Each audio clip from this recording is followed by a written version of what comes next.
Hola, ¿qué tal? Te habla Javier Rodríguez, yo soy el líder del equipo GD, Ganar Dinero por Internet, gruposdeexito.com, y a través de este canal me he dedicado por muchos años a compartir conocimiento y en especial pronósticos sobre empresas que se presentan por Internet que se presumen no son tan buenas como se muestran al público. He tenido bastante acierto y de alguna manera algún sector de los seguidores de este canal o personas que me conocen me reconocen como una persona que es acertada para analizar ese tipo de empresas. ¿Qué sucede? Aquí vamos a hacer un análisis sobre Colombia y la gente dirá, pero Javier, tú analizas empresas, tú no analizas política, ¿qué pasó ahí? Bueno, esto viene por lo siguiente. Yo siempre he aclarado que yo no soy youtuber, yo no monetizo mis canales de YouTube, yo no pido like, yo no pido que se suscriban. YouTube para mí es una herramienta de optimización de tiempo. Cuando alguien me pregunta mucho algo, entonces yo lo que hago es, hago una investigación, plasmo mi opinión argumentada en base a esa investigación en un video y la próxima vez que me preguntan sobre ese algo, pues ya solamente comparto el enlace y me evito tener que volver a dar toda la explicación. Entonces, aquí de alguna manera ha ocurrido algo. En marzo del 2020 me arriesgué a hacer una conferencia en vivo para tratar el tema de cómo manejar la crisis que desataba la pandemia del COVID, coronavirus. Y en esa conferencia pues dije cosas que con el tiempo también resultaron ser acertadas. Eso causó que muchos colombianos que me conocen me dijeran, Javier, hoy en día el país está loco con toda esta situación, mucha violencia, no sabemos ni por quién vamos a votar, ni cuál es el camino. Tú que parece que sabes analizar, pues danos tu opinión. Y ha sido muy repetitiva esa pregunta. Por esa razón voy a hacer este video. He hecho un estudio a nivel personal, yo pues no soy analista político, pero a nivel personal, como colombiano que soy, hoy me pongo la camiseta y quiero contribuirte, si tú eres colombiano o colombiana, si no lo eres probablemente esto será aburrido para ti, a menos que quieras aprender la forma como se analiza, pero principalmente esto es para mis hermanos colombianos o colombianas que me han pedido mi opinión sobre Colombia, sobre cómo yo la veo, y que de alguna manera pues esto les pueda servir a ustedes para también fijar su propia opinión. Pero siempre al final recordando que son opiniones y que si tu opinión es distinta a la mía, eso no nos hace enemigos. Siéntete con la libertad de comentar tus desacuerdos o tus opiniones en la zona de comentarios de este video, con gusto los revisaremos, los analizaremos, pero hagámoslo sobre un marco de paz, un marco de que reconociéndonos como colombianos, como seres humanos y no como enemigos simplemente porque tengamos una opinión distinta. ¿Listo? Bien. Este análisis lo he llamado Colombia 2021 porque es el año en el que estoy haciendo el análisis, todo puede ir cambiando. Y pues como es mi costumbre, siempre ofrezco hacer un análisis neutral y no emocional, lo cual es bastante difícil porque obviamente yo como colombiano pues tengo mi postura y mi posición, pero hice un gran esfuerzo para que esto que voy a decir aquí sea algo de verdad muy neutral. Bien, vamos a comenzar.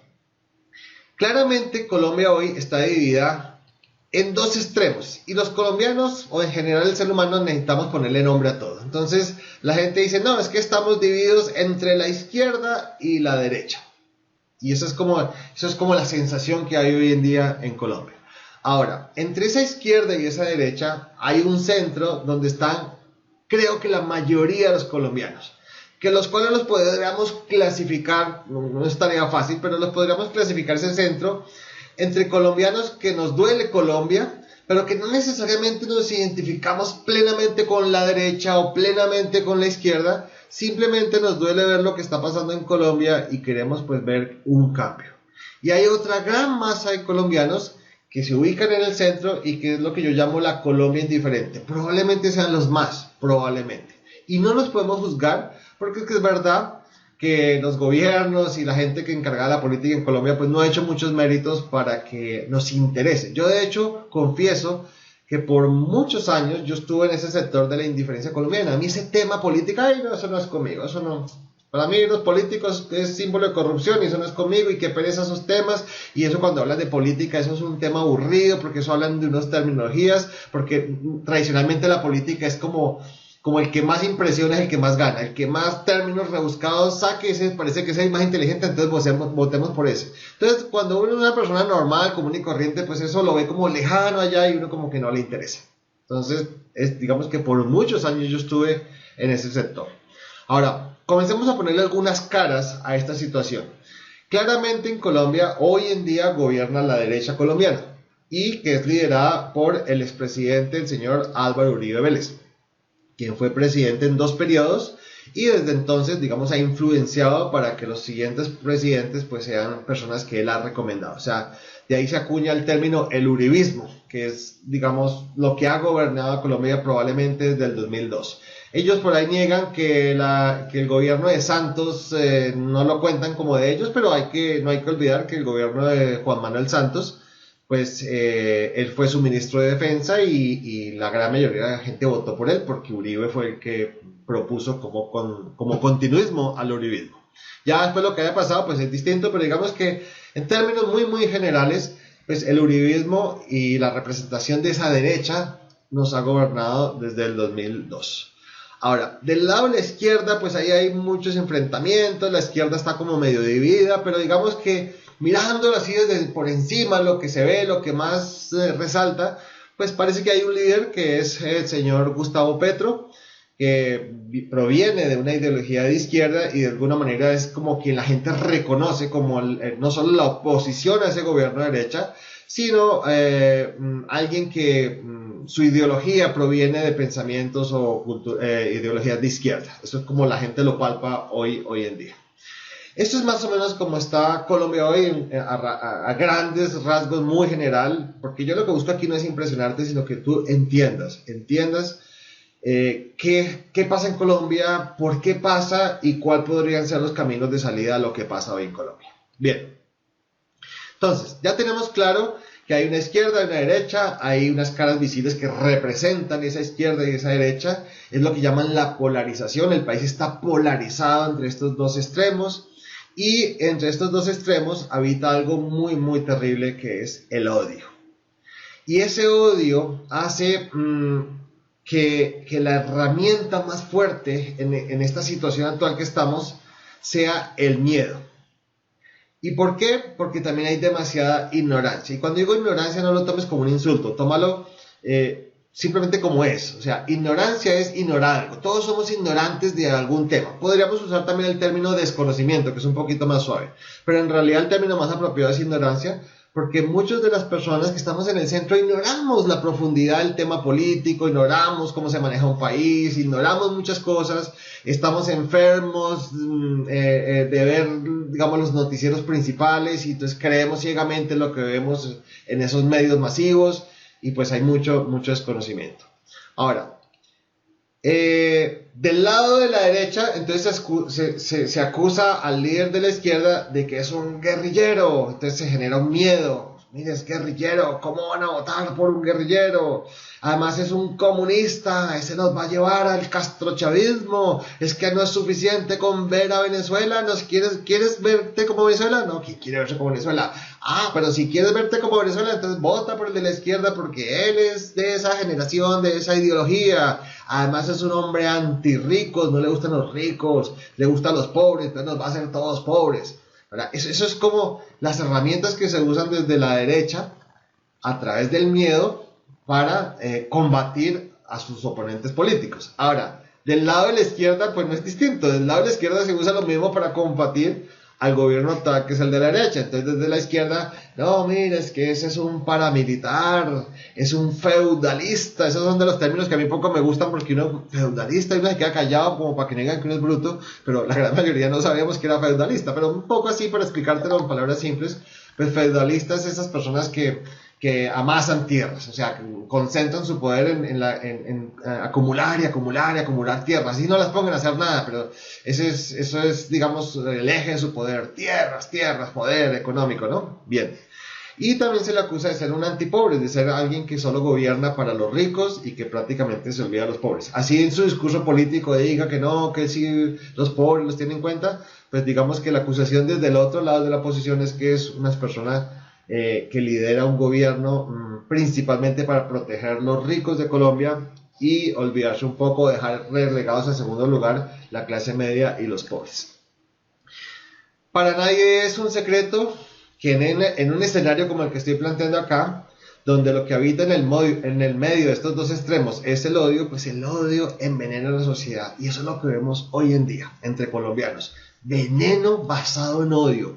Hemos tenido que ver, personalmente lo veo en mi familia y seguramente a ti te ocurrirá o seguramente lo has presenciado muy cerca, amigos, familiares, cercanos, hermanos incluso, presumo que hasta en padres e hijos, divididos fuertemente por sus opiniones políticas. Porque uno es admirador de Uribe, el otro es enemigo de Uribe, entonces como es enemigo de Uribe, entonces encuentra coincidencias en la oposición, entonces se va hacia Petro, hacia algún otro candidato que represente antiuribismo, y esa diferencia de opinión llega a unos niveles de que hay familias que se dejan de hablar, se agreden, o sea, hay un veneno en la sociedad que está plantado con las semillas del odio, y por eso, pues, obviamente ese odio que habita hoy en la sociedad nos lleva a algo muy terrible que en mi opinión es el gran problema hoy de Colombia, y es la violencia. Aquí en la violencia está, en mi opinión, el primer, no el único, pero el primer problema grande, serio de Colombia está ahí, en la violencia. Por eso es muy importante entender de dónde viene esa violencia, porque a nosotros los colombianos se nos hizo normal ser violentos. Eso es como que, ¿y qué? O sea, si tú me agredes y yo te parto la cara, la sociedad me podría probar. Ah, no, pues que el otro se metió contigo, eso sí, ¿para qué se mete? Es válido romperle la cara. O sea, ese tipo de cosas se nos volvió normal.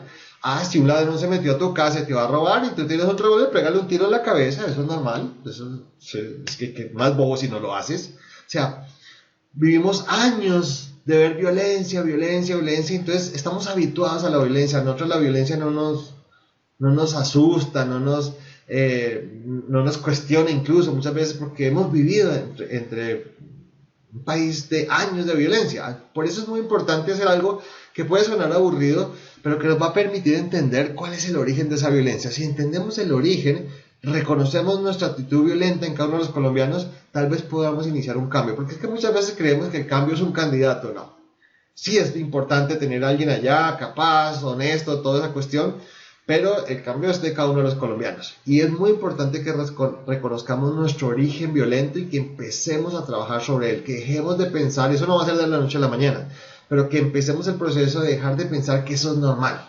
Entonces vamos a comenzar a entender de dónde viene ese origen violento. Mira, muchos años atrás, cuando Colombia no era ni siquiera un país independiente, pues ¿quién gobernaba? Gobernaba la corona española. Entonces el rey de turno, la reina de turno, pues eran prácticamente los que colonizaron estas tierras y eran los que gobernaban y los que mandaban en estas tierras. De hecho no existía ni siquiera Colombia como tal, estas eran las tierras que eran prácticamente de la corona española. En algún punto de la historia, entonces aparece un Simón Bolívar y dice, no, nosotros vamos a independizar, esto es de nosotros, eso no es de ustedes, y nosotros nos vamos a independizar de ustedes. Y Simón Bolívar de alguna manera pues acusaba a esa corona española de ser feudalista, de que solo querían tierras y tierras y tierras y tierras y tierras, y de ser una oligarquía, y muchas otras cosas más que no te voy a aburrir con esto, pero digamos que era un poco como las bases que utilizaba Simón Bolívar para decir hay que independizarnos de estos. Ahora, ¿cómo veía la corona española, que eran los gobernantes de entonces? ¿Cómo veía la corona española a Simón Bolívar? Lo veía como un guerrillero. O sea, aquí tienes que hacer un alto, porque para ti guerrillero tal vez sea otra cosa. Bueno, te presento el primer guerrillero exitoso de nuestra tierra, digámoslo así. Simón Bolívar fue un guerrillero rebelde, se rebeló ante los gobernantes de ese momento para buscar una independencia. Y de alguna manera todos nosotros hoy en día, a través de lo que nos enseñan en nuestros colegios, justificamos esa rebeldía, justificamos que Simón Bolívar se haya alzado en armas y con violencia haya combatido a la corona española para independizarnos. Es como que de alguna manera ahí se acuñó el término, el fin justifica los medios. Ah, no, es que tocaba hacerlo, ¿qué tal nosotros todavía gobernados por España? No, menos mal que este señor se rebeló. Ahora, no fue el único, hubo muchos que lo acompañaron, pero digamos otro nombre que brilló mucho en esa independencia fue el general Santander. ¿Y qué caracterizó esta rebeldía de Simón Bolívar, de Santander y muchos otros para independizarse de la corona española? ¿Cuál fue la principal característica? Violencia.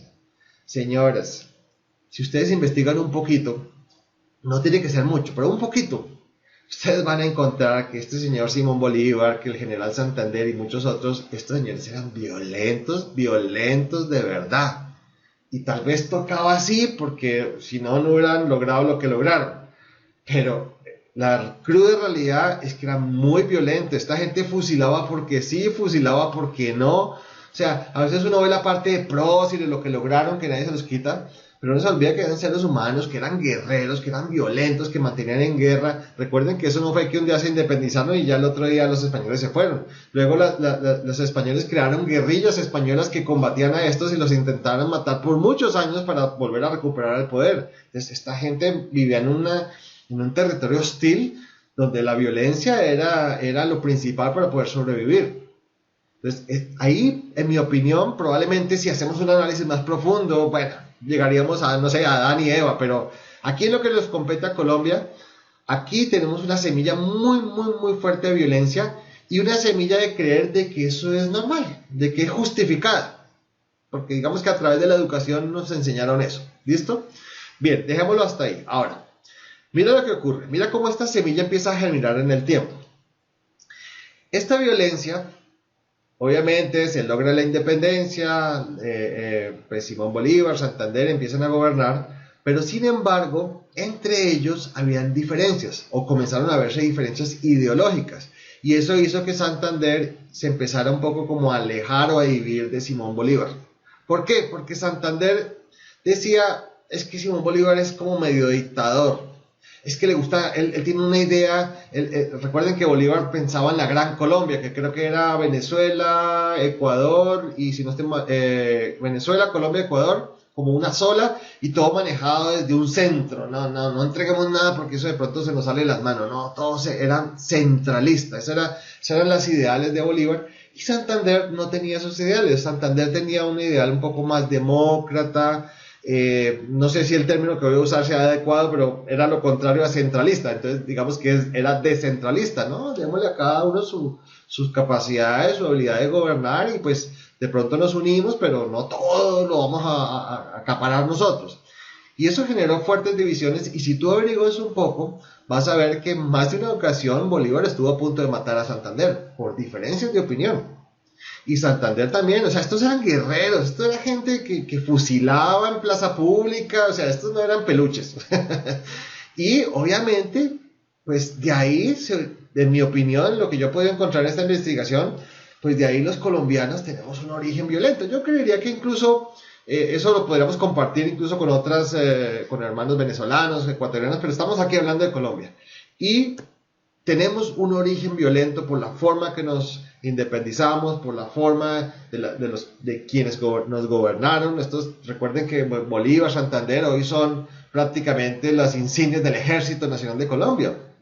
Entonces, eran guerreros. Estos no eran Gandhi ni Sor Teresa de Calcuta, no, estos eran guerreros. Gente muy, muy violenta.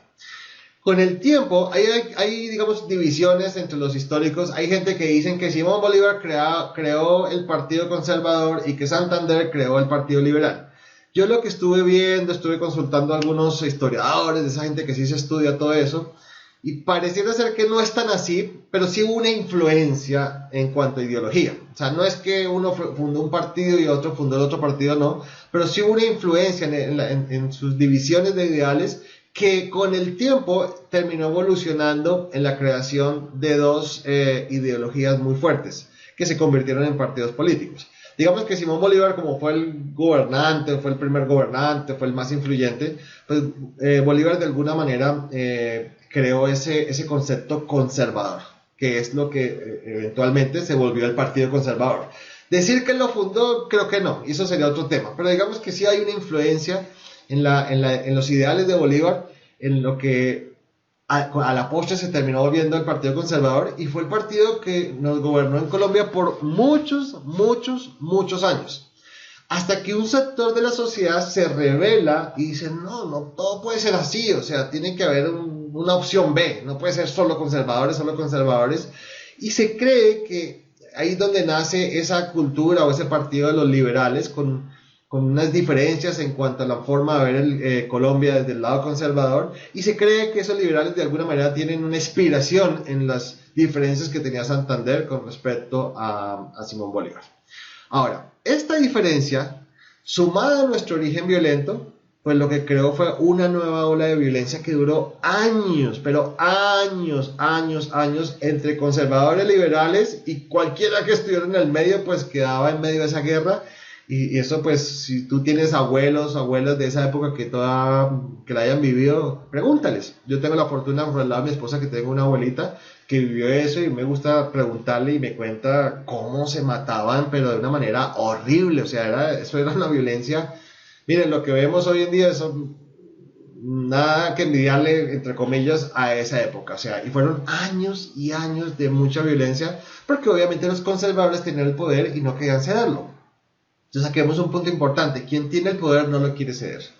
Más allá de que esté haciéndolo bien o esté haciéndolo mal, pues no lo quiere ceder. Y al que trate de disputarle ese poder, pues lo van a oprimir, lo van a tratar de matar, lo van a tratar de... Cuentan los historiadores, la gente que ve esto no te lo voy a mostrar aquí para no hacer esto más largo lo que ya va a quedar, pero tú lo puedes googlear, tú puedes ver cómo en diferentes años los conservadores usaban el ejército y la policía contra el pueblo.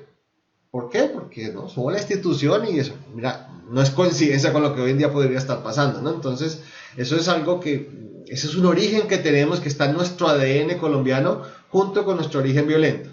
Sin embargo, después de muchos, muchos años de violencia, pues estos dos partidos llegan a un acuerdo y forman algo que llaman el Frente Nacional, donde se trata de alguna manera como, oiga, sí, no, ya no estamos matando demasiado, vamos a tratar de controlar ese origen violento, vamos a hacer las paces, y hicieron un acuerdo como de alternarse el poder. Bueno, entonces un periodo ustedes los conservadores, otro periodo ustedes los liberales, y vamos a alternar el poder y nos vamos a repartir la torta, digámoslo así, y ya, y no peleamos más. Pero ahí surgió otro problema. Pareciera que esa fuera la solución, ¿cierto? Bueno, ahí surgió otro problema. Estos dos se dieron la mano fue para empezar a robarse el país y empezar a hacer lo que hacían los españoles, todo para ellos y para el pueblo nada. Entonces eso, pues, esas diferencias se fueron viendo, se fueron haciendo muy evidentes, y ahí donde empieza a hacerse, digamos, muy notoria lo que es la corrupción. Ahora, la corrupción ya venía históricamente de cuando nos gobernaban solo los conservadores, pero al unirse con los liberales, pues no cambió, sino que se acrecentó. Ahora, bueno, ya repartámonos entre nosotros dos esto y el pueblo allá. Entonces ahí es donde se crea como esa brecha entre lo político y el pueblo, y probablemente yo, que tengo actualmente 51 años, por eso soy de esa generación que lo político lo veíamos como que presa. Yo no tengo, yo decir, ay, es que yo soy conservador o liberal, creo que a uno le decían godo, bueno, algo así. Yo no soy de esa generación, yo no tenía esas identidades políticas, pero sí recuerdo que mi papá contaba algo y los abuelos contaban algo de cómo, uy, terrible si uno era azul o el otro era rojo, y eso era terrible y era causal de hasta de matarse si era necesario. Entonces esta corrupción se instala, hacen un acuerdo, estos dos partidos empiezan es lo que llaman el bipartidismo. Colombia empieza a ser gobernada por bipartidismo, puede estar un conservador, puede estar un liberal, la gente los elegía, pero tristemente había mucha corrupción. Entonces, de alguna manera, recordando el espíritu de Simón Bolívar, cansados de esa corrupción, porque esto se volvió como la nueva corona española, que solamente estaban haciendo lo de ellos y el pueblo allá oprimido y olvidado. Entonces, de alguna manera, un sector de la sociedad se cansa de esto, y emulando la actitud que tuvo Simón Bolívar cuando tuvo el mismo problema con la corona española, lo cual lo hizo alzarse en armas, es decir, volverse a guerrillero. Esto es algo que mucha gente no acepta. No, Bolívar no fue guerrillero, fue un prócer. No, sí fue un guerrillero. Cualquier persona que se alce en armas contra un gobierno instalado es un guerrillero. Entonces, emulando su actitud de alzarse en armas, su rebeldía, pues comienzan a nacer las guerrillas. ¿Para qué? Para combatir pues esta oligarquía, este gobierno corrupto, este gobierno que se olvidaba del pueblo, que todo lo querían era para ellos y el resto los dejaban ahí en último lugar. Y pues empiezan a nacer guerrillas. Nacieron muchas, pero entre las cuales creo que valen, digamos, resaltar tres guerrillas, que son el M-19, las FARC y el ELN. Todas, incluyendo el gobierno, incluyendo los que se alzaron en armas. Y gracias a ese origen violento que tenemos, pues obviamente era muy sencillo volver a hacer lo mismo, y vamos a alzarnos en armas, y digamos que de alguna manera era justificado, porque es verdad que estos gobiernos eran muy corruptos, pero obviamente pues no era el camino. O sea, desde el sentido humano, las armas nunca van a ser un camino justificado de ninguna manera, porque al final somos humanos y eso. Pero bueno, ahí comienza. Ahora, aquí encontré algo que es muy importante resaltar porque veo que hoy en día afecta mucho la opinión de los colombianos, en especial de los que opinan sin conocer. Opinan porque simplemente, ay, me gusta ese o voy a votar por ese porque se parece que es el que va a ganar y yo no quiero perder mi voto. Yo he visto personas que votan en base a que vamos a ver quién es el que más va a ganar, entonces mi voto se lo doy a esa persona para que no se pierda. No, esas cosas no deberían ocurrir. Nosotros tenemos que votar a conciencia. Entonces, al haber desconocimiento y al haber manipulación mediática y al tener un origen violento, tenemos que hacer un esfuerzo por aprender ciertas cosas. No todo. Yo aquí no te voy a mostrar el panorama completo. Compara esto como un rompecabezas que uno lo arma por ahí a un 70%, porque no tiene todas las piezas, pero ese 70% es suficiente para ver cómo va a lucir el paisaje. Eso es lo que yo trato de hacer en este video. Entonces, mira, resulta que los gobiernos le dicen a la gente, es que esos guerrilleros son todos comunistas. Eso es por eso es que ellos van a Cuba y los apoyan en Cuba porque son comunistas. Entonces, no queremos comunismo porque el comunismo va a terminar como Cuba o como Venezuela. Y es así el caballito de batalla para, digamos, aislar a la gente de esas personas que se tratan de rebelar, pero en el fondo lo que buscan es simplemente seguir manteniendo el poder y seguir manteniendo sus niveles de corrupción. Eso pues tristemente es lo que está ocurriendo. Ahora, cuando sacamos un poco la lupa, empezamos a ver que estas guerrillas, no todas, ideológicamente hablando, no todas fueron iguales. Recuerda que aquí te muestro las principales, hubo más guerrillas, pero digamos que estas fueron como las más notorias. Por ejemplo, empezamos a ver que la guerrilla del M-19 tenía una ideología socialista, mientras que la guerrilla de la FARC y el ELN tenían una ideología comunista. Y mucha gente me dice, ¿y eso no es lo mismo? Bueno, yo también pensaba que era lo mismo, hasta que hice el esfuerzo de investigar, de contrastar, de esto que yo hago normalmente, que es aprender a investigar contrastando información para ver qué es lo más cercano a la realidad, y me di cuenta que socialismo y comunismo, si bien pueden tener puntos de encuentro, no es lo mismo ideológicamente hablando. Por eso vamos a hacer un breve estudio de esto, sin entrar en mucho detalle, para que comprendan la diferencia. Mira, socialismo y comunismo, si bien creo que lo que estuve viendo es que el socialismo fue una teoría que inició y que después, entonces de esas teorías, después se generó el comunismo, pero en realidad el socialismo parece que nunca se dio como tal. Fue una teoría que nunca se dio. Ahora, lo que sí tienen en común socialismo y comunismo es que se originan en el anticapitalismo. Eso sí tienen en común. Y hubo varios escritores. El más influyente o el que más veo que más la gente reconoce como un anticapitalista es Karl Marx, que es un alemán. Sin embargo, él no fue el que creó el comunismo. Él hizo unas posturas, unos escritos criticando el capitalismo, la desigualdad que creaba, digamos, sugiriendo algunas posturas. Honestamente te lo digo, no me he leído toda la literatura de Karl Marx, probablemente no lo voy a hacer, pero trato de entender un poco la postura, consultando, investigando sobre gente que lo ha estudiado. Entonces, y no fue lo único, hay muchos más, pero digamos que su postura no fue vamos a ser comunistas o socialistas, sino su postura fue hay problemas con el capitalismo que hay que ver. Y en base a esas posturas hubo gente que tomó eso, le metió sus ingredientes y formaron otras cosas. Como por ejemplo, el Vladimir Lenin, que fue presidente en Rusia, él tomó algunas de las posturas de Karl Marx, le metió su ideología y creó lo que se llama el comunismo soviético. Y ese comunismo soviético no es el mismo comunismo de otros comunismos. Si tú comparas el comunismo soviético con el comunismo chino o de otros, vas a encontrar grandes diferencias. Sí, vas a encontrar también similitudes, pero vas a encontrar grandes diferencias.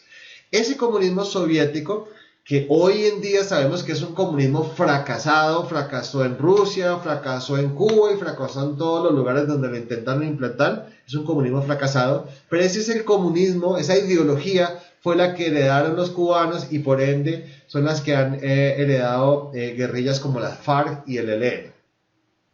Ahora, por otro lado, el socialismo, que parece ser nunca se llegó a materializar, pero que dio teoría a otras cosas, fue la base de algo que sí se materializó, que fue la política socialdemócrata. política que es muy exitosa y que hoy en día se podría decir que se instaló en los países más exitosos hoy en día del mundo en cuanto a calidad de vida, que fueron los países nórdicos. La gente tiende a decir que los países nórdicos son socialistas. No, los países nórdicos no son socialistas, pero sí implantaron algo que se llama la política socialdemócrata.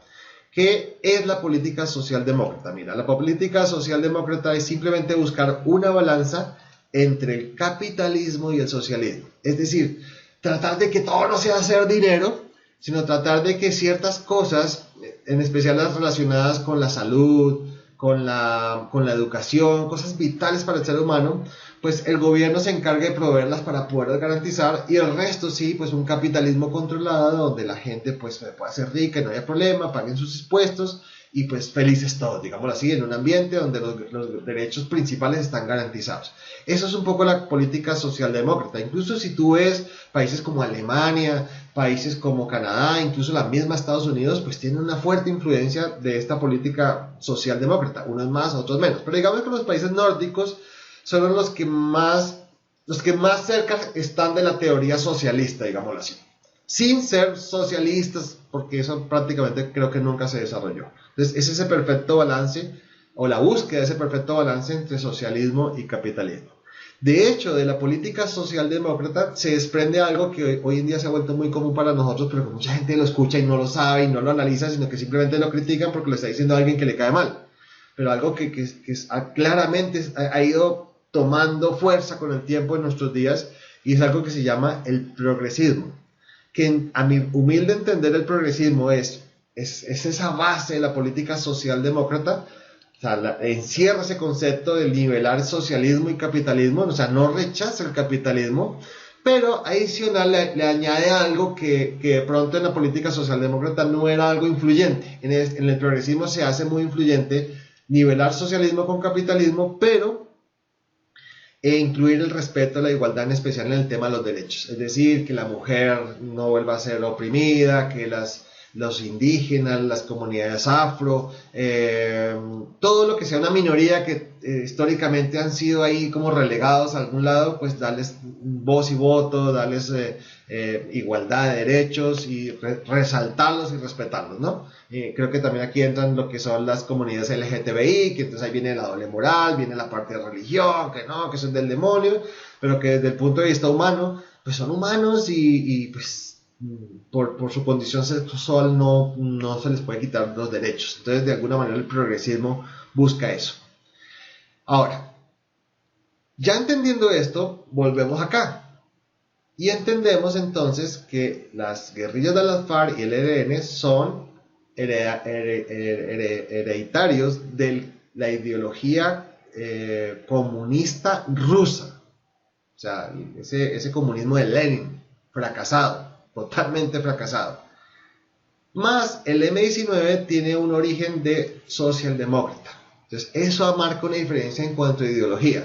Ahora, aquí podríamos entrar en un debate, sí, pero Javier, pero igual unos mataron, otros mataron más, otros mataron menos, fueron violentos, fueron por fuera del gobierno, son los malos. Bueno, no quiero entrar en eso, pero sí me parece muy importante para el análisis entender la diferencia ideológica entre estas dos guerrillas, entre la FARC-ELN como comunismo, herederos del comunismo ruso, y el M19, donde digamos que había un origen más socialdemócrata. Y eso, mira, eso lo podemos ver, no quiero profundizar mucho en eso, pero eso lo podemos ver en la forma como se desmovilizaron. El ELN no se ha desmovilizado, pero por ejemplo las FARC ya lo hicieron, entre comillas, y el M19 lo hizo en el año 90, creo que fue la desmovilización.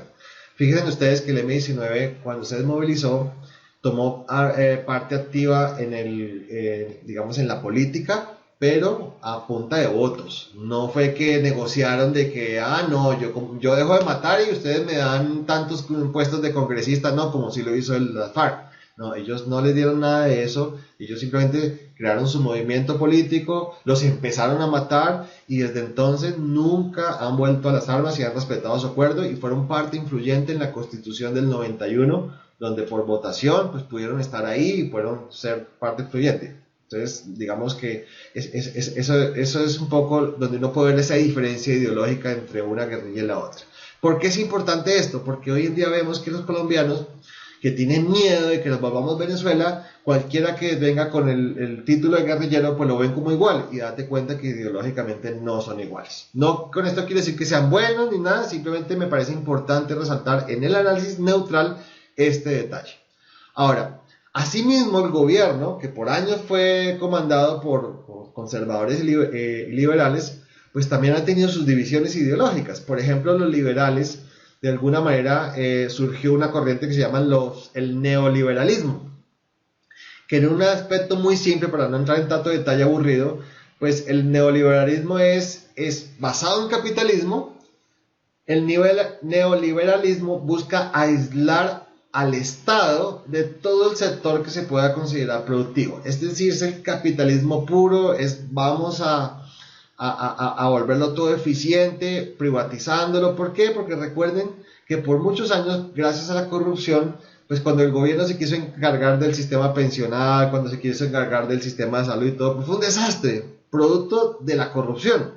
Entonces, parecía que tomaba mucho sentido, oye, no, vamos a ofrecer esto a la empresa privada, le vamos a exigir que cumplan, y entonces por eso es que ustedes ven que pues hay mucho cambio y prácticamente casi que todo se privatizó en cosas que son esenciales, algo que no es muy característico, por ejemplo, en los países nórdicos. En los países nórdicos, lo que es salud y educación, el gobierno se encarga de eso y se encarga con eficiencia. No es que no haya corrupción, pero los niveles son tan bajos que se nota eficiencia. Eso no ocurre en nuestros países. Entonces, adicional, pues esto fue en una época también donde viene todo lo que es la apertura económica, la globalización. Entonces vemos, por ejemplo, candidatos como el expresidente César Gaviria, que fue uno de los principales promotores de abrir los mercados, de vamos a competir, de los tratados de libre comercio, y pues hoy muy criticado por muchos, celebrado por otros. Pero que de alguna manera no era tan fácil como abrirse, o por lo menos había que prepararse para esa apertura, para no estar en desigualdad de condiciones con países grandes como Estados Unidos, o como los países europeos, o como los asiáticos. Y pues eso ha generado también mucho problema, digámoslo, no solo en corrupción, sino en cuanto al modelo, para países que no estábamos listos para competir de igual a igual. Ahora, para resumir esto rápido y no quedarme en estos detalles aburridores, pero que son necesarios, aquí podemos ver que todo lo que representa este gobierno, más allá de que sea conservador, liberal o algo, toda esta representación de alguna manera se concentra en el señor Álvaro Uribe Vélez. ¿Por qué? Porque si tú revisas la historia de Álvaro Uribe Vélez, vas a notar que tiene un origen liberal, pero cuando miras su actuar, es profundamente conservador y profundamente neoliberal. O sea, él de alguna manera representa el continuismo del gobierno, de los de siempre, de los poderosos de esta tierra, de que no vamos a dejar que ningún indio nos venga a gobernar, ni ningún por allá ha salido de quién sabe dónde, sino nosotros. Si tú miras la historia de Colombia, eso es una cadena que se la han repartido los mismos. O sea, es como una oligarquía. Entonces, pues tú miras a Álvaro Uribe, viene de una familia potente, ganadera, gente poderosa, y de alguna manera representa, es un hombre muy, muy inteligente, eso no se le puede quitar, y de alguna manera hoy representa en Colombia lo que se conoce como la derecha extrema. También representa el capitalismo puro. Ahora, hasta aquí fíjate que yo no te he dicho es bueno o es malo, estoy mostrándote las características. Pero no olvidemos que todo esto, tanto guerrillas como gobiernos, todos, tú y yo, si somos colombianos, todos compartimos un origen violento. Ese origen violento está en nuestro ADN. Por eso es importante analizar un poco cómo ese origen violento nos afecta hoy en día, no solo para nuestras decisiones, sino para nuestro convivir con otros colombianos. Entonces mira, ¿qué causó ese origen violento? Causó que cuando estábamos, vamos a decirlo en términos colombianos, cuando estábamos mamados de la violencia, mamados de la guerrilla, mamados del narcotraficante, pues de repente este hombre era como la luz en ese momento. O sea, este hombre, por su inteligencia, pues un hombre muy capaz, muy capaz, pues se propone como presidente, y de alguna manera los colombianos conectamos con la propuesta de este hombre. ¿Y cuál era la propuesta de este hombre? En términos simples, sin maquillaje. Vamos a darle duro a la guerrilla. Duro, mano dura. De hecho, si tú miras el eslogan de su actual partido de gobierno, fíjate que ahí se representa. Mano firme, corazón grande. Vamos a darle duro a la guerrilla a los malos. Vamos a matarlos, vamos a liquidar. Y lo hacemos por amor a Colombia. Y todos, por nuestro origen violento, conectamos con eso. Por eso es que más allá de que hoy tú sigas admirando o no a Uribe, yo en lo personal te digo, yo fui muy admirador de Uribe, a pesar de que fui una persona por muchos años de indiferencia política.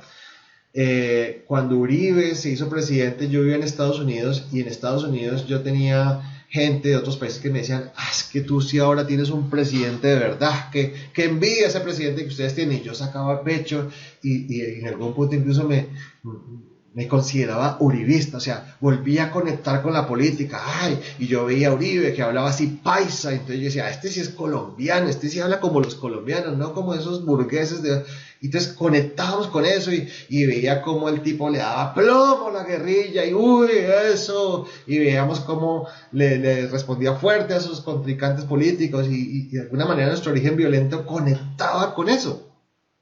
Ahora eso lo entiendo ahorita, pero en ese momento yo simplemente conectaba y decía, ese es, y yo creo que eso nos pasó a la gran mayoría de Colombia. Y hay algo muy importante que recordar, que cuando Uribe vino con esa política, o sea, a Uribe lo empoderamos la mayoría de colombianos. Más allá que hayamos votado por él o no, los colombianos cuando empezamos a ver eso, conectábamos con eso y nos sentíamos tranquilos de que por fin hubiera en el poder alguien así. Y hay que decir que eso generó una especie como de anestesia saludable. ¿Por qué? Porque nos convencimos de que ahora el país estaba bien. O sea, y como nosotros no somos de investigar mucho, entonces simplemente somos de percibir. Entonces percibíamos que estaba bien porque los noticieros nos decían que ahora sí le estaban dando duro a la guerrilla, que ahora sí entonces como este presidente la inversión extranjera estaba volviendo, ahora sí se podía viajar por las carreteras, ahora sí parece que los negocios se estaban volviendo prósperos, porque cuando hay confianza todo empieza a... Y si, mira, si hay algo que rescatar de la presidencia de Uribe, algo a lo que tenemos que volver, es a esa percepción de estamos bien. No la actual, estamos mal y no hay por dónde y si nos podemos ir vayámonos, no. A esa percepción de, oiga, estamos bien, oiga, y como estamos bien, podemos invertir, podemos hacer negocios, podemos crear empresa, podemos mover el dinero, hay confianza. Eso es muy necesario hoy en día en Colombia y eso fue uno de los grandes méritos que tuvo Álvaro Uribe Vélez con su presidencia y nosotros lo empoderamos porque él representaba combatir esto a lo cual estábamos mamados. Ahora, aquí hay que aclarar una cosa. En el momento en que Álvaro Uribe Vélez se hace presidente, pues ya no estaba el M-19. El M-19 se había, firmado la paz desde el año 90, 91 y ya no existía. Realmente lo que se estaba combatiendo eran las FARC y el ELN. Entonces, hasta ahí, pues pareciera que ya, listo. Este es el problema, entonces simplemente matemos a esos guerrilleros, dediquémonos a hacer plata y cuidemos de tener un presidente honesto como Álvaro Uribe y todo el país va para adelante. Porque para nadie es un secreto que somos un país rico en recursos, un país que deberíamos ser una potencia y pues gracias a todos esos problemas y nuestro origen violento pues no lo hemos podido hacer, pero entonces parecía que este era el camino. Y por eso apoyamos a Álvaro Uribe Vélez, más allá de que hayamos votado o no, conectábamos con eso, con esa política de duro, bala si es necesario, bala, listo. Ahora, aquí hubo un comodín que para mí, en mi opinión, es el verdadero problema debajo de lo que se ve como problema. Y es una gente que de verdad utilizó esta situación, pues me duele decirlo, pero lo utilizaron brillantemente. Y es el narcotráfico. ¿Por qué digo brillantemente y por qué digo comodines?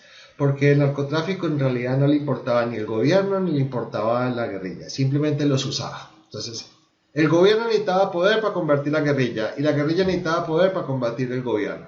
Y el poder económico lo tenía el narcotráfico. A ellos que les interesaba controlar zonas. Entonces, pues los guerrilleros eran prácticamente muy fácil de reclutarlos porque con el cuento de apoyarles la causa, les daban dinero a los guerrilleros y tenían un ejército cuidándoles todos los campamentos de narcotráfico. Y por el otro lado, pues obviamente había que ensuciar también a una parte del gobierno para proteger leyes, que no fueran a molestarlos, a que los protegiera.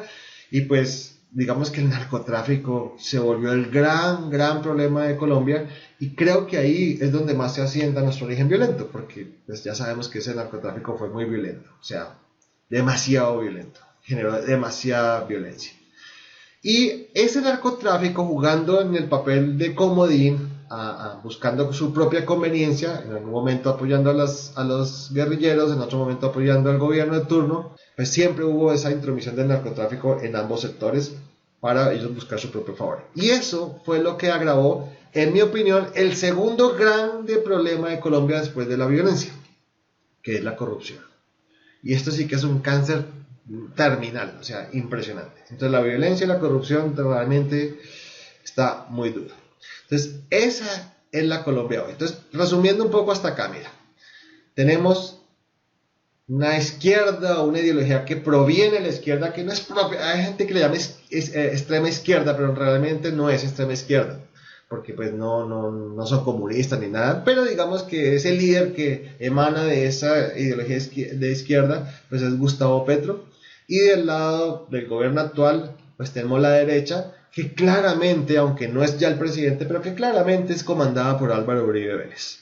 Ahora, para las próximas elecciones, obviamente Uribe no puede volver a ser presidente, y pues a fecha este video parece que su candidato, o sea, el que él va a encargar para que siga su política, pues parece ser que va a ser María Fernanda Cabal.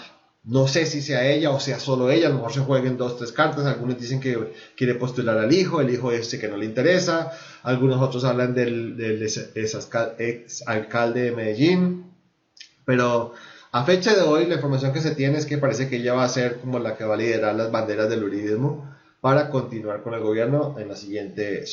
En el centro salen algunas otras propuestas, entre las cuales brilla por supuesto Sergio Fajardo, que algunos dicen que es un centro cargadito a la derecha, aunque a ellos no les gusta que los junten con ninguno de los dos lados, pero digamos que hay indicios que hablan de que pudiera haber, algunos incluso se atreven a llamarlo el comodín de Uribe, por si no le sale el candidato de Uribe, entonces usan a Fajardo, pero eso es un chisme, eso no está comprobado. Él claramente, él no se declara ni uribista ni antiuribista, simplemente quiere buscar una conciliación entre los colombianos, y cree que la única manera de hacerlo es no juntándose con ninguno de los dos lados. Pues habrá que ver qué tan cierto es o no, pero digamos que es una de las opciones. De hecho, encuestas hablan que si hoy fuesen las elecciones, pues probablemente Petro sería el presidente y su mayor competencia sería Sergio Fajardo. Hay otra figura que ha resaltado, aunque tiene poca fuerza porque no ha hecho muchas coaliciones, digamos que tiene poca fuerza mediática, pero que entre redes sí tiene alguna fuerza en un sector de los colombianos, y es el ingeniero Rodolfo Hernández, que es una persona adinerada, no lo oculta, que tuvo un paso por la alcaldía de Bucaramanga, y al parecer es una persona que combatiría mucho la corrupción. Sin embargo, aquí vemos otra vez nuestra conexión con el origen violento. Este señor, el ingeniero Rodolfo Hernández, no se hizo famoso entre los colombianos por su política anticorrupción. Se hizo famoso porque le metió la mano a un concejal y quedó grabado en video, y ahí la gente empezó a conectar con eso. ¡Eso! ¡Duro! Hay que darle. Entonces, a mí en lo personal me parece una muy buena propuesta la que trae este señor, pero debo confesar que a mí me asusta un poquito que estemos volviendo a caer en la misma trampa que caímos en algún momento con Uribe, y que sea nuestro origen violento el que conecta con esas cosas, y pues no está bien. O sea, esa parte nos complace que le peguemos al corrupto, que le peguemos al mal político, que le peguemos al narcotraficante, que le peguemos al guerrillero. Hay una parte de nosotros que se complace con eso, pero si lo vemos honestamente es violencia, y la violencia no está bien en ninguna forma, ¿no? Sin embargo, es una opción que en algún momento puede tomar mucha fuerza porque es muy fuerte en redes, pero digamos que de alguna manera pues estas son las opciones que se cocinan. Hay más, obviamente, pueden surgir más, pero a fecha de este video es lo que se cocina hoy. Tenemos un origen violento, tenemos alto nivel de narcotráfico, tal vez no es el mismo narcotráfico de las épocas de Escobar y eso, pero claramente el narcotráfico sigue siendo ahí, Parece ser que ahorita la influencia es más de narcotráfico mexicano que no colombiano, pero sigue estando ahí. Y esta formulita, violencia, narcotráfico, da como resultado alta corrupción y eso ya es evidente. Empezar a señalar quién sí, quién no, pues eso sería otro tema, pero claramente hay alta corrupción en diferentes niveles. Hay mucho miedo, la gente se respira miedo, también hay mucha indiferencia, hay gente que se cansa y sobre todo hay mucha ignorancia. Pero bueno, entiendo que ese término ignorante puede, en un entorno violento, pues puede ser ofensivo. Entonces vamos a cambiar ignorancia por desconocimiento. O sea, hay mucho desconocimiento. La gente cree lo que ven por ahí en un video, lo que creen en los noticieros principales. O sea, la gente cree cualquier cosa y no se toma mucho el trabajo de investigar. Espero yo que este video, no es que ahora todos tengan que creer lo que dice Javier Rodríguez, pero espero que esto te ayude o te siembre las semillas para que te motive a contrastar esta información, a investigar un poquito más y fijar tu opinión y que por lo menos sea argumentada y que no sea en base a miedo. Básicamente eso es lo que hay en Colombia. Una polarización, una sociedad envenenada en odio porque tenemos un origen violento, estamos cargados de narcotráfico, hay altas cuotas de corrupción y hay miedo, mucho miedo. Mira, y ese miedo se volvió una herramienta muy fuerte hoy en día porque mira, por ejemplo, de la izquierda le dicen al de la derecha que es para generar miedo, dicen, es que es un paramilitar. Y sí, probablemente sí. Uribe sea el gran causante de la fuerza que tomaron. Tal vez hay estudios que muestran que él no fue el que propiamente las creó, pero fue el que las fortaleció. Pero si lo vemos objetivamente, que eso es lo que yo busco hacer en este análisis, pues no podemos negar que Uribe fue el que debilitó a las FARC. Y alguien dice, no, pero no las venció. Bueno, pero si no las hubiera debilitado, probablemente Santos no las hubiera podido tener sentadas para negociar. Unas FARC fuertes no se hubieran sentado a negociar, como lo hicieron.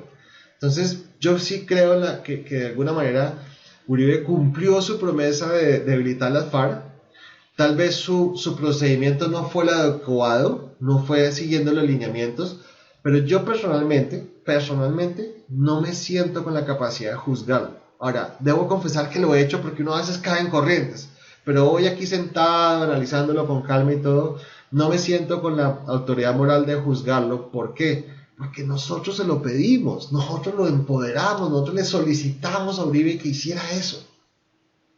Si en esa época nos hubieran dicho, oiga, mire, la única manera de matar la guerrilla o debilitarla es haciendo cosas que se salen un poquito del derecho internacional y de los derechos, pero es que ellos no lo respetan, entonces nosotros estamos en desventaja porque nuestro ejército sí tiene que respetarla. Entonces, si creamos un ejército alterno que no tenga que cumplir lo que cumple el ejército y trabajamos conjuntamente, probablemente podamos acabar con la guerrilla. Te garantizo que el 99% de la población colombiana, si eres honesto, honesta, en esa época, tal vez ahorita no, pero en esa época nos hemos dicho, ¿dónde le firmo? Pero acábeme eso, que estábamos mamados.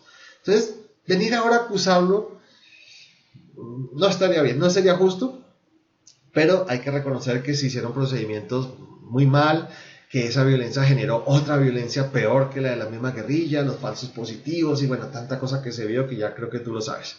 Pero obviamente todo eso se usa del lado de la oposición pues para atacarlo a él, porque pues a la gente le da miedo esas cosas, los que ya hemos aprendido no queremos volver a eso, entonces bueno, no vamos a votar por otro revista porque eso ya nos da miedo. Ahora, se nos olvida que nosotros lo empoderamos, ¿no? Entonces hay que hacer un ejercicio ahí muy honesto. Ahora, de este lado pues hacen lo mismo, de este lado, entonces le dicen, no, ¿cómo van a votar por el de la izquierda? Si es que ese es un guerrillero, ese tipo es un guerrillero, ¿no? ¿Cómo van a votar por un guerrillero? Es un violento. Entonces, a la gente le da miedo. Entonces, no, guerrillero, no. Ahora, en realidad, si lo vemos objetivamente, pues Gustavo Petro sí fue un guerrillero, fue un guerrillero más ideológico, creo que no sé, pues digamos, no se le conoce que alguien que diga es que él mató a tales o algo, pero pues sí debe tener algún paso por las armas o algo, eso es evidente como guerrillero.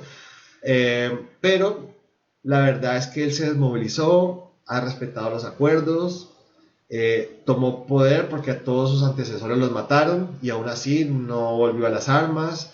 Y toda su lucha ha sido de que la constitución que él ayudó a crear, porque lo eligieron por voto popular para que fuera parte de esa nueva constitución que se armó en el 91, pues su pelea ha sido para que esa constitución se cumpla. Entonces, pues esa es la verdad. O sea, él ya no es guerrillero, él no está dando plomo, ni está consiguiendo cosas a punta de ploma, y pues propone una paz y propone una conciliación. Ahora, pues siempre quedará el sustico de que en algún momento se le salga lo guerrillero y vuelva, pues eso será un riesgo, como lo puede ser con cualquier uribista, porque ahorita en este momento, recuerda que ambos son colombianos, y todos los colombianos tenemos un origen violento, o sea que por A o por B vamos a llegar siempre a lo mismo a menos que nos concienticemos.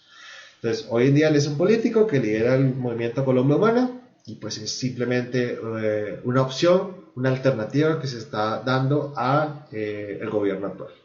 Que no es obviamente de Álvaro Uribe, pero pues que lo puso Álvaro Uribe, ¿no?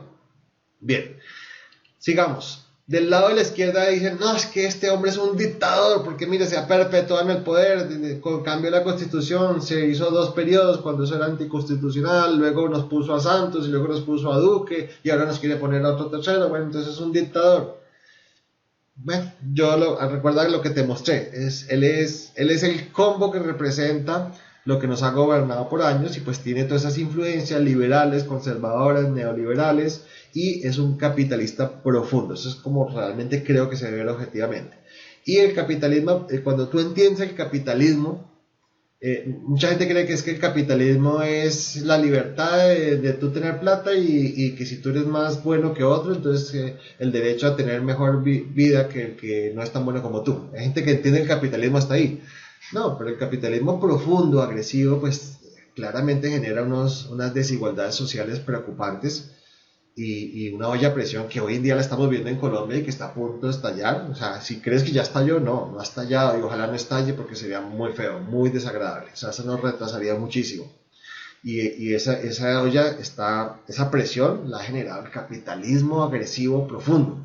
Entonces, sin embargo, hay que aceptar que pues, muchos colombianos nos encanta el capitalismo en menor, media o mayor proporción y pues obviamente nos gusta que haya en el gobierno alguien de aspecto claramente capitalista. ¿Listo?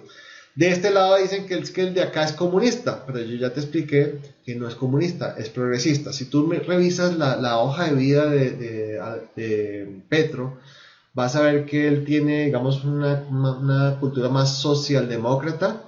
Él no niega el capitalismo, él simplemente quiere como nivelarlo, garantizar la educación, garantizar la salud, ciertas cosas, pero no tiene problema, digamos, con las empresas, simplemente quiere nivelar las cosas. Obviamente hay un sector que le da susto y obviamente el otro lado lo aprovecha por base a miedo para alimentarlo.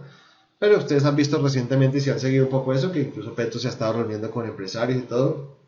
Y digamos que en su paso por la alcaldía pues no expropió a nadie, ni hizo ningún acto de esos comunistas que la gente le tenía miedo. Y pues simplemente tiene una cultura progresista donde quiere nivelar un poquito más las cosas entre ricos y pobres.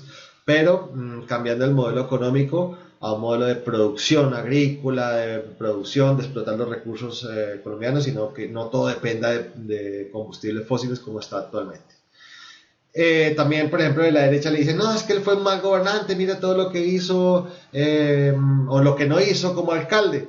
Vale, si tú te informas y te informas de buena fuente, pues vas a ver que no es tan cierto, porque la verdad es que él ha dado resultados cuando lo han dejado, porque obviamente ha sido muy atacado como alcalde, lo destituyeron ilegalmente, le boicotearon las basuras, bueno, le hicieron muchos ataques que hoy en día con el tiempo ya después de procesos legales está claro que fue así como él dijo y no como decían los otros, pero esas cosas ya no salen en los medios, entonces tú te quedas con la figura de que no hizo nada. La verdad es que si tú miras los resultados de Petro como alcalde, entendiendo que tuvo mucha oposición, que tuvo muchos ataques, incluso ilegales, como su destitución, pero cuando lo dejaron, pues hay muchas cosas que dejó. Por ejemplo, la obra del Transmicable, que es esa mega obra en el sur de Bogotá, que es una obra hermosa, pues prácticamente le dejó todo contratado y armado. La entregó Peñalosa, pero eso fue producto de él. Redujo a cero la pobreza, el hambre infantil en Bogotá. Fue el alcalde que más huecos tapó. Bueno, y si sacamos la lupa también, seguramente muchas cosas dejó de hacer, pero en términos generales no fue tan mal gobernante como te hicieron creer. Tampoco quiero decir que fue perfecto ni nada, pero digamos que hay que tratar de ver las cosas en su justa proporción. Fíjate que así como debemos aceptar que Uribe lo empoderamos y que Uribe nos cumplió en ese empoderamiento, pues también tenemos que aceptar que obviamente este hombre pues representa que este pierda el poder. Entonces es normal que a través del miedo ambos se ataquen usando el miedo entre la sociedad. Entonces lo que yo busco acá no es decirte uno es mejor, el otro es mejor. Lo que busco aquí es incentivarte a que te informes para que no te manipulen con miedo, ni de un lado ni del otro. Por ejemplo, de la izquierda le dicen a Uribe, es que es un hombre de guerra. Sí, probablemente sí, pero a petición del pueblo, eso no se nos puede olvidar. Nosotros le pedimos que combatiera, que le diera plomo, plomo. Es más, miren, yo he hablado con muchas personas y nosotros tenemos un ejemplo del Perú, donde Fujimori acabó el sendero luminoso a punta de plomo. Y hoy en día Fujimori ya no lo quiere un gran sector, lo consideran corrupto, bueno, como que ni en Perú puede estar. Pero la gente coincidía porque los medios nos vendían como el héroe que acabó. Y sí, y es verdad que acabó la guerrilla ya, pero ¿a qué precio? Entonces, ahí es donde tenemos que por eso ir al pasado y reconocer nuestro origen violento y entender que esa no siempre es la mejor solución. Entonces, mira, para terminar, quiero contarte un poco cómo yo pasé de ser una persona que me sentía totalmente admirador del uribismo o de Álvaro Uribe y de su política, de darle plomo y de combatir duro, mano a mano dura, cómo pasé a buscar otra opción que, te lo digo honestamente, en este momento tengo claro que no voy a votar más por un uribista, pero no tengo claro por quién va a votar del otro lado. Esa parte la tengo por resolver. Pero te voy a mostrar un poco, en lo personal me parece justo que entiendas por qué tuve ese clic. Mira, yo en el año 89-90 presté servicio militar y lo hice en el batallón Guardia Presidencial. En los últimos 3 o 4 meses de mi año militar, fui asignado a un grupo de 20-21 soldados que hacíamos labores dentro del Palacio de Justicia, labores administrativas o de, por ejemplo, yo estaba en lo que llaman el casino de militares, entonces yo atendía ahí a los militares en el casino de militares. El casino de militares, para quienes no saben, es como, digamos, donde los militares cenan o van y se toman un whisky, o es como una especie de miniclub, ahí donde ellos se alimentan o tienen su momento de entretenimiento. Entonces yo estaba en ese casino de militares del Guardia Presidencial, donde se juntaban los dos. En un lado eran para los oficiales y en el otro lado para los suboficiales, pero nosotros atendíamos a todos. Y pues aquí tú me ves, con bastantes años menos y mucho más pelo. En una foto que nos tomamos, en ese entonces el presidente era Virgilio Barco, y esta experiencia increíblemente o sea, mira, yo no quería prestar servicio militar, me tocó, pero digamos que sin creerlo pues me tocó aprender muchas cosas y pude vivir muchas cosas en este año y en especial en estos últimos meses que estuve dentro del Guardia Presidencial, porque yo recorría el Palacio de Nariño a mis anchas porque era soldado interno, no tenía ninguna restricción. Entonces, la única restricción era para el área donde vivía el presidente, pero el resto yo podía andar por donde fuera. Y entonces, yo, por ejemplo, para mí era muy normal escuchar en pasillo. Recuerda, aquí yo tendría, no sé, 20 años, probablemente, no recuerdo bien, pero muy joven. Y pues para mí era muy normal escuchar en pasillo a la gente que trabaja en las oficinas, a los mismos escoltas, bueno, toda esa gente, todo lo que se robaba en esa época. Entonces decían, no, miren, estas limusinas costaron tanto, el blindaje costó tanto, pero se lo pasaron al presidente por tanto y se ganaron no sé cuántas millonadas. Ah, miren, nos renovaron los walkie-talkies y los radios para comunicarnos y estos walkie-talkies son a tanto y se los metimos al gobierno por tanto y entonces nos ganamos tanto. Y probablemente, incluso ahí yo me daba cuenta que este presidente era como un títere, parece como que no se daba cuenta, o sea, todo eso ocurría casi que debajo de él, o sea, debe ser muy complicado enterarse de todo en la posición de presidente. Pero había, desde ahí empecé a ver mucha corrupción y pues por eso hacía que mi idea de separarme de lo político aún se incrementara más porque ahí que lo tuve de frente, pues no era nada atractivo lo que se veía. También venía con la recordación de esto, mira, años atrás, pues vimos la toma del Palacio de Justicia. ¿Y quiénes tomaron el Palacio de Justicia? Los guerrilleros, en este particularmente el M-19. Entonces nos quedamos con ese concepto de que, uy, los guerrilleros acabaron con el Palacio de Justicia. Pero obviamente, y mira lo que me ocurrió acá. Cuando la guerrilla del M-19, no sé si fue cuando ya se desmovilizaron o cuando hicieron las primeras reuniones para firmar acuerdos, yo estaba en el Palacio de Nariño. Yo, aunque tenía una labor de mesero prácticamente, y yo tenía mi fusil en un armario, pero yo como soldado que era activo, pues tenía mi fusil. No lo usaba, pero lo tenía y tenía proveedores y todo.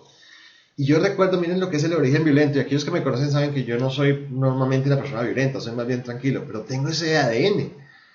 Miren, yo recuerdo estar en un lugar del Palacio de Nariño sabiendo que los del M-19 estaban firmando la paz. Y yo recuerdo yo estar apretando dientes y decir, me dan ganas de coger este fusil y bajar y aprovechar y ¡rácata! ¡Ay! Pero de una vez terminar ese problema. Porque pues obviamente para nosotros eran los malos. Yo ahí no conocía ideologías, no conocía nada. Solo respondía a mi origen violento y a la información que tenía de que esos eran los malos.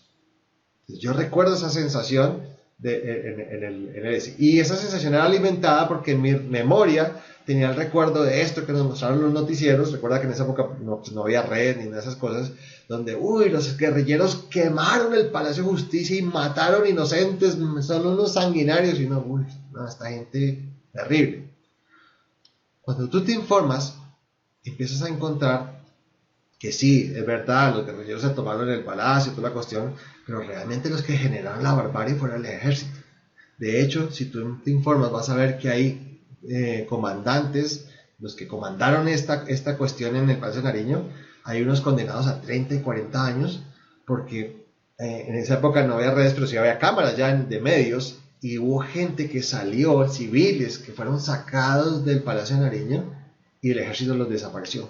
Y esos comandantes están condenados por eso, pero eso es lo que ya tú pronto no sabes. Entonces, investígalo, porque a mí eso me cambió cuando yo empecé a verlo. Entonces, realmente hoy podemos decir que la guerrilla se tomó el Palacio de Nariño, que no estaba nada bien, pero quien lo quemó y quien creó la barbarie fue el ejército. Ahora, ¿por qué? Bueno, eso sería otro tema. Y hay coroneles condenados a 30 y 40 años por eso, y es considerado homicidio de lesa humanidad, o situaciones de lesa humanidad, que eso es terrible. Bueno, entonces esas cosas es importante saberlas para uno fijar un criterio que es. También estando en el ejército me tocó vivir la época de las bombas. Para mí era normal en mis salidas nocturnas a patrullar el centro de Bogotá, para mí era normal escuchar mínimo 2 a 3 bombas. Y de hecho una vez en el puesto donde yo estaba colocaron una bomba y tocó desactivarla. Pues no lo hice yo, eso había un grupo especial para eso, pero era donde yo me paraba, o sea, pude haber sido una víctima. Entonces imagínense lo que yo sentía. Narcotraficantes, hay que darles plomo y ojalá ahora estuviera enfrente y les descargaba. Yo me recuerdo haciendo guardia en la parte alta del Palacio de Nariño, pero uno veía así pues todo la parte del centro y Bogotá, y con un frío terrible, 3, 4 de la mañana, y escuchaba ¡pum! Esa sensación de la bomba es terrible, porque tú sientes primero como la fuerza de la ola que genera la bomba, y luego, si es cerca, ¿no? Y luego sientes el ruido. Entonces, esa sensación como que tú sientes como un viento, y unos segundos y ¡pum! Ese estallido. Y uno con esa arma desde arriba dice, uy, como pararlo desde aquí y acabarle este proveedor en la cabeza, ojalá. Porque era la indignación que sentíamos y nuestra respuesta a nuestro origen violento. Entonces, probablemente todos... Primer consejo que te doy, revísate ese origen violento en dónde lo estás representando, ¿no? Ahora, más adelante, muchos años más adelante, cuando decido irme del país, pues me entero de la muerte de Jaime Garzón. Muchos años más adelante me entero de que fue un crimen de Estado. Eso ya no es una opinión, eso está en proceso legal y todo, pero probablemente tú no lo veas porque eso no sale en los noticiarios principales, pero si lo investigas, ya por procesos está determinado que fue un crimen de Estado la muerte de Jaime Garzón. Y ahí esto pues por nombrar una de las tantas víctimas, todas víctimas terribles de toda esta gente que quedó en el medio entre estos dos extremos, y pues muy terrible todo esto. Ahora mira esto, ¿dónde yo empiezo a despertar ante eso que yo empoderaba antes, que era la violencia, el uribismo justificada para acabar a los malos? Era como yo lo veía. Mira, si tú ves aquí, voy a hacer un zoom, si tú ves aquí donde yo estoy y miras a esta persona, probablemente no lo reconozcas. Bueno, esta persona fue compañero, no fuimos grandes amigos ni nada, por alguna coincidencia pues quedó detrás mío en la foto, pero no fue mi gran amigo. Nos conocíamos porque pues, pertenecíamos al grupo, pero no fuimos los que amigos ni nada. Pero ya viviendo en Estados Unidos, algún día me dio la curiosidad viendo esta foto, recuerdo, dije, ve, ¿qué será la vida de este loco? Porque yo sabía que él se había vuelto periodista. Este señor se llama Holman Morris. Y resulta que por pura curiosidad me empiezo a enterar que fue desterrado del país. Y dije, pues este loco, ¿qué habrá hecho? Si en el ejército se veía un tipo calmado, o sea, ¿qué habrá hecho para que lo hayan desterrado del país? Y me pongo a ver, Y resulta que él se volvió periodista y empezó a documentar toda la barbarie, el paramilitarismo, toda la violencia, todo eso. Y entonces fue considerado un enemigo, incluso lo hicieron pasar como guerrillero, como terrorista, y al hombre le tocó irse del país. Y eso fue en gobierno de Uribe, cuando Juan Manuel Santos era el ministro de Defensa.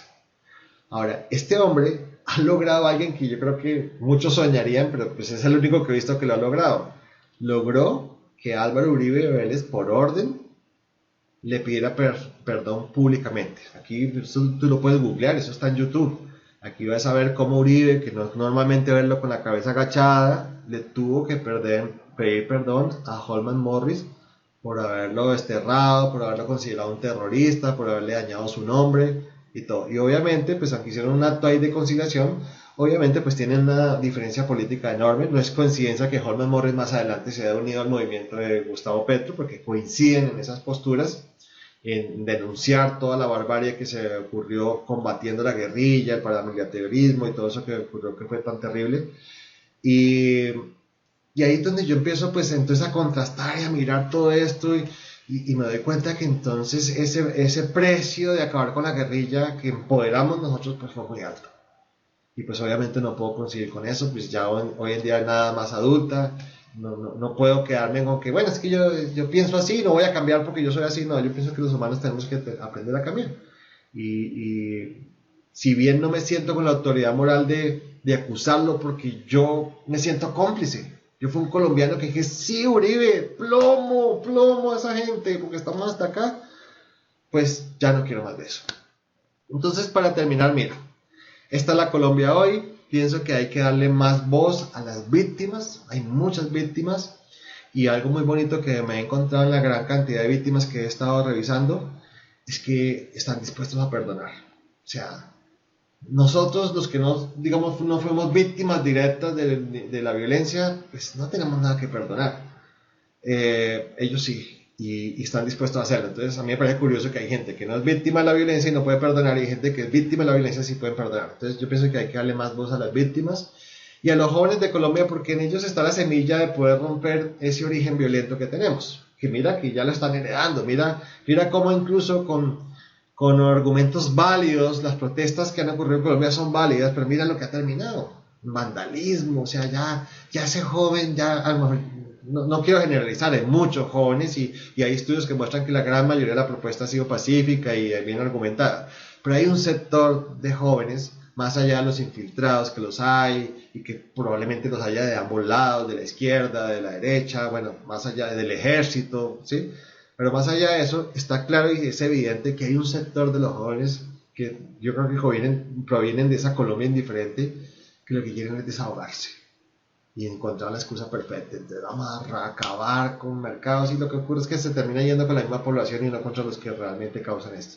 Entonces hay que ver cómo empezamos a quitar esa maldición de nuestro origen violento en las próximas generaciones, y por eso hay que darles un poco más de atención a los jóvenes. Hay que votar y hacerlo a conciencia. Cuando votes, no votes por miedo, no votes por conveniencia, no votes porque te pagaron por el tamal, no, vota a conciencia, infórmate, ojalá esto te ayude un poquito. Yo sé que llevo 1 hora y 14 minutos, pero ya con esto acabamos. Pero oye, 1 hora y 14 minutos te he resumido nuestro problema desde 1800 y adelante, o sea que no es tampoco tan largo. Te ahorré años y horas de investigación. Yo no llegué a esto en 10 minutos. Entonces espero que esto te sirva y que te motive a buscar más. No te quedes solo con esto, comprueba, muestra si es verdad lo que Javier dijo y googlea. Hoy tenemos esa maravilla. Obviamente hay que saber buscar, porque en internet pues se sube todo, entonces hay que saber contrastar la información. Muy importante, y termino con esto: evita el fanatismo. Recuerda que votar por alguien no es hacerte hincha de un equipo. Nosotros, por ejemplo, en Colombia, yo pues obviamente, como soy de origen bogotano, pues soy hincha de Millonarios. Y entonces a mí Millonarios puede ser el equipo más malo del mundo, pero yo lo veo como Barcelona, porque soy hincha, soy fanático, ahí se justifica eso. Sin embargo, miren que incluso en eso, también ahí se ha unido con el origen violento, y ahora vemos las barras bravas que de hinchas no tienen nada, son unos malandros que se la pasan matándose con otros porque simplemente el otro es de otro color. O sea, ese origen violento se desahoga por cualquier lado. Entonces ya, por ejemplo, yo no volví a un estadio, yo ya ni me entero qué le pasa a Millonarios ni nada, porque le perdí gusto a eso. O sea, ya no era agradable. Entonces, en la política, no tengas temor. Si tú has sido uribista o has sido petrista y hoy en día encuentras nuevos argumentos para cambiar, no temas. Eso hace parte de que la situación cambie y que hoy entiendes otras cosas de distinta manera y tienes la libertad de cambiar y no pasa nada, no se te va a caer nada. Si tú dices, yo por ejemplo hoy digo, yo fui uribista, hoy lo veo como un error, pero hoy también veo que sería una doble moral salir a acusar a Uribe, porque yo lo empoderé, él me cumplió. Yo, como tantos colombianos, le pedimos a Uribe que saliera a matar, como fuera, pero que matara ese problema. Y él nos cumplió, entonces ahora con qué cara vamos a decirle que, ¡ay, tan bárbaro usted! No, pero ya, entonces, ya él fue. Por eso yo lo que tengo claro hoy es que no voy a votar más por otro uribista. Pero tampoco lo voy a juzgar ni nada, ya él fue, ya él digamos, ojalá entienda que ya es hora de que se retire y que dé paso a nuevas cosas, que si nos vamos a equivocar, nos equivoquemos con nuevos errores, más allá que sea Petro, Fajardo, el ingeniero Rodolfo Hernández o alguien que emerja de aquí hasta las elecciones, pero que no nos tropecemos con la misma piedra. Ya, hay que evolucionar y por eso es importante dejar el fanatismo y empezar a reconciliarnos. Empieza por tu familia. Si tú te has peleado con algún hermano, algún primo, algún amigo, familiar, llámalo, invítalo a un café, dile, oye, yo sé que pensamos distinto, pero sabes que somos hermanos, somos amigos y esto no nos puede dividir, comencemos por acá. Yo pienso que desde ahí las familias, hay que buscar que las familias, que los hijos estén más tiempo con sus papás y sus mamás. Esa es la parte positiva de las pandemias. Entonces, nuestros hijos volvieron a estar otra vez con sus papás y sus mamás. Y eso ahí es vital, ahí se cocinan cosas buenas. Y ahí en todo eso vamos a empezar a cambiar este país. Obviamente, ojalá gane un presidente honesto. Si no es el tuyo, dale chance al que quedó. Dale chance, a ver, de repente no era tan malo como tú pensabas. Esa es la democracia y eso es lo que tenemos que aprender a respetar. Espero que te haya servido esto. Mi nombre es Javier Rodríguez y nos vemos en un próximo video.